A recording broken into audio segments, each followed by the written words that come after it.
Warning: the video you're about to watch contains mathematics at the level of college algebra and trigonometry.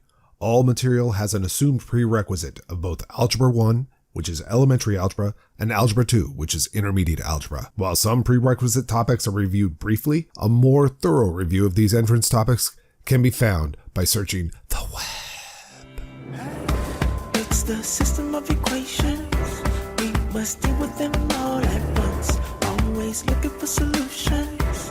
Positive outlook overcome. Hello, my name is Roy Simpson, professor of mathematics at Cosumnes River College in Sacramento, California.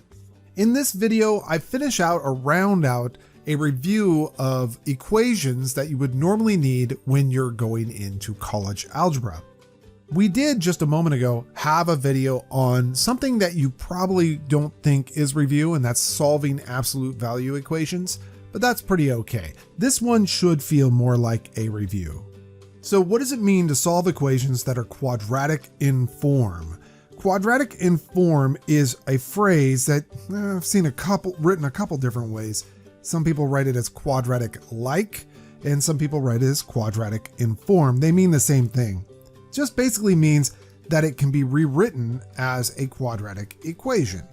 The way that you can tell you have an equation that's quadratic in form is if you have three terms.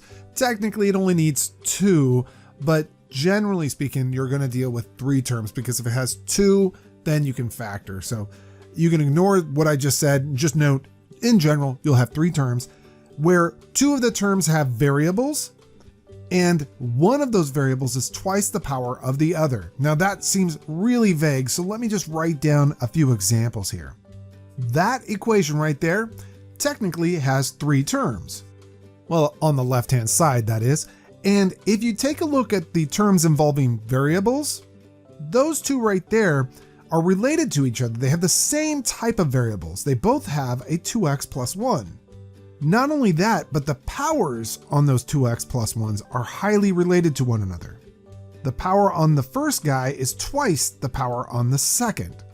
And that means this equation is actually quadratic in form. Normally a quadratic equation is something like, well, like this right here, where this is a power of 1, and so therefore that's twice its power right there. This is a power of 3, and that's twice its power right there. How would you solve this? You would let u, we call this a u substitution, equal the lower powered term.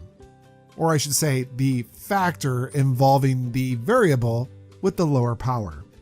If you do that substitution, then u squared is just going to double up the power on the right hand side, because you're squaring both sides. And notice 2x plus 1 to the third can replace that middle term right here, and 2x plus 1 to the sixth can replace this right here. So we get that 3u squared minus 4u plus 1 is equal to 0, and we could try to factor that or do something like that. That's the entire idea behind solving an equation that's quadratic in form. It is critical that you can notice one power is double the other power. That's incredibly important. Let's see this in action, and I actually skipped an example because I think this example is a better starter example than my first example. Notice the left-hand side of this has three terms, so that gives me hope that it could be quadratic. Also notice that the first two terms have the same variable expressions, natural log of x plus 1. That further reinforces my hope that this equation is quadratic in form. Finally, notice that the powers on these variable expressions, the very first one is twice the power of the second. That is, if you doubled this up, multiplied that by 2, you'd get 2 over 6, right? But 2 over 6 is 1/3. So this first term right here is twice the power of this middle term. This is definitely quadratic in form. So let's do a u substitution to showcase how to solve this. And remember, you do a u substitution on the lower powered term, or at least the variable expression with the lower power. So we're going to let u equal the quantity natural log of x plus 1 raised to the 1/6 power. If you were to square both sides of that, On the left-hand side, you'd get u squared. On the right-hand side, you'd get that same expression, natural log of x plus 1, but to the 2 over 6 power, because that's powers to powers multiply. So it's 2 times 1 over 6 or 2 6th power. But we know how to reduce that fraction. That's the same thing as a 1/3 power, which is actually this guy right here. And so now we can rewrite this equation as u squared plus u minus 2 is equal to 0. Notice this is a much easier equation to look at and to work with. We could factor this immediately. That factors to u minus 2, actually u plus 2, u minus 1, which tells us u is equal to -2 or u is equal to +1. Now, a very critical mistake that often happens is that students just stop here. Oh, I'm done. My answer is -2 or +1. But the problem is you did not start in the world of u. You need to find out what x is, not what u is. So go ahead and go back to where you made your u substitution. Wherever you're going to see a u in your answer, you're going to replace that with the natural log of x plus 1 raised to the 1/6 power.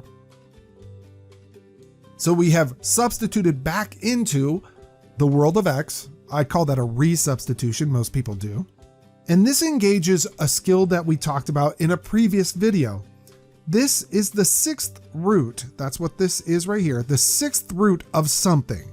Now remember, 6th roots or even roots cannot return negative numbers. So before I go any further, I immediately know that this equation has no solution.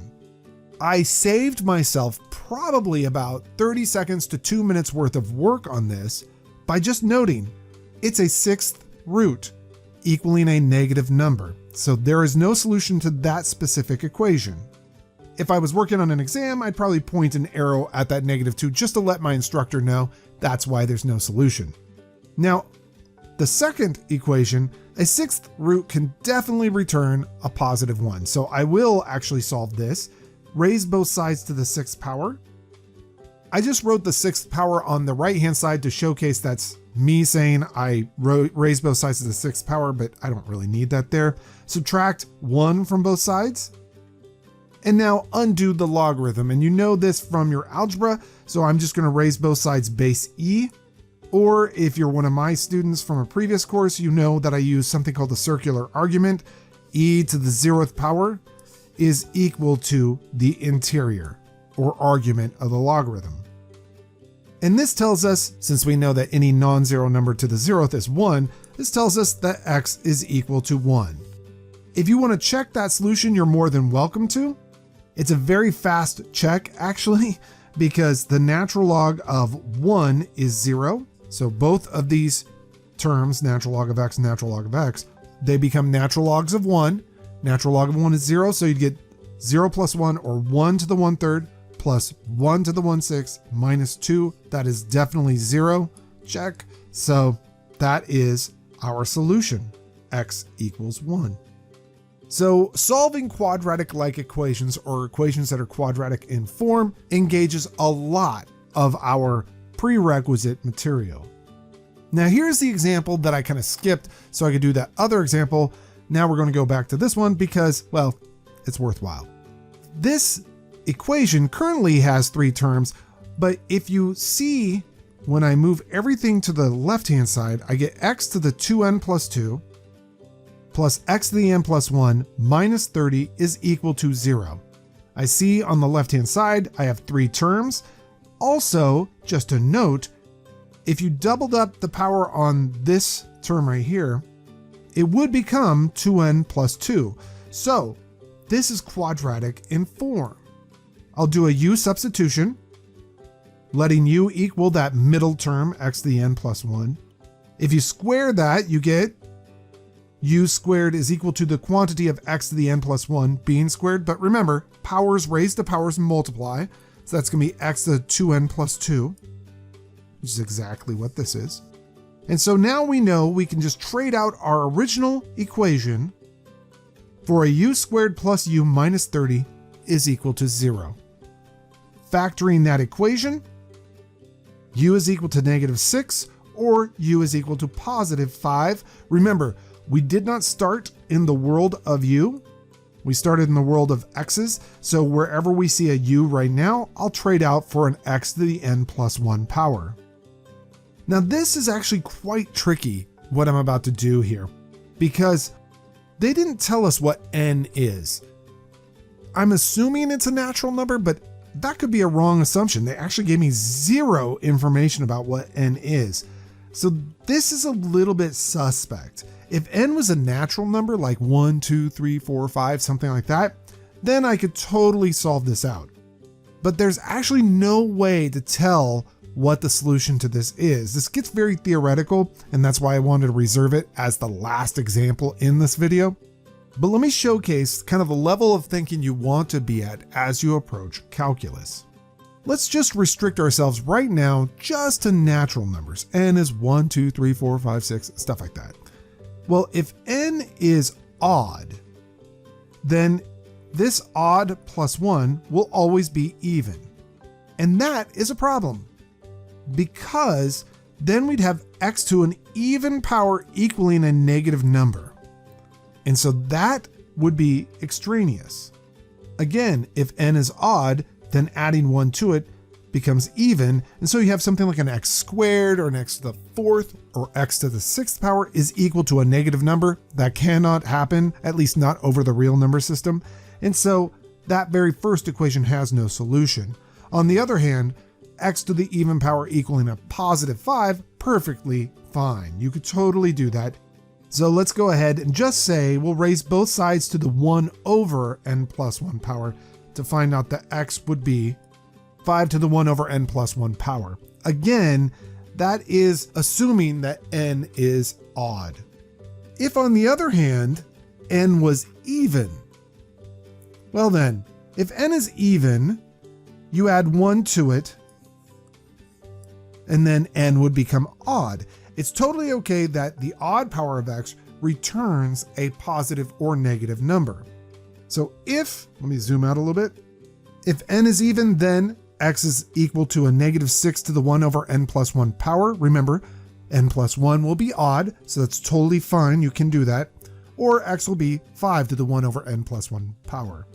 Now, I am only going to assume that n is a natural number. If we start getting into rational numbers, things get really wacky. So at this point, I'm going to call it quits on this problem.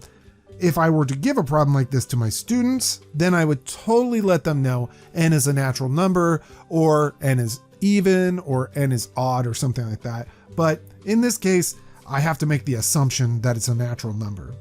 It's a little convoluted for an example, but still, I like the level of thinking involved in it. Anyhow, the main point is that I want you to recognize when an equation is quadratic in form. And that just happens when one variable term has twice the power of another variable term in a 3-term equation.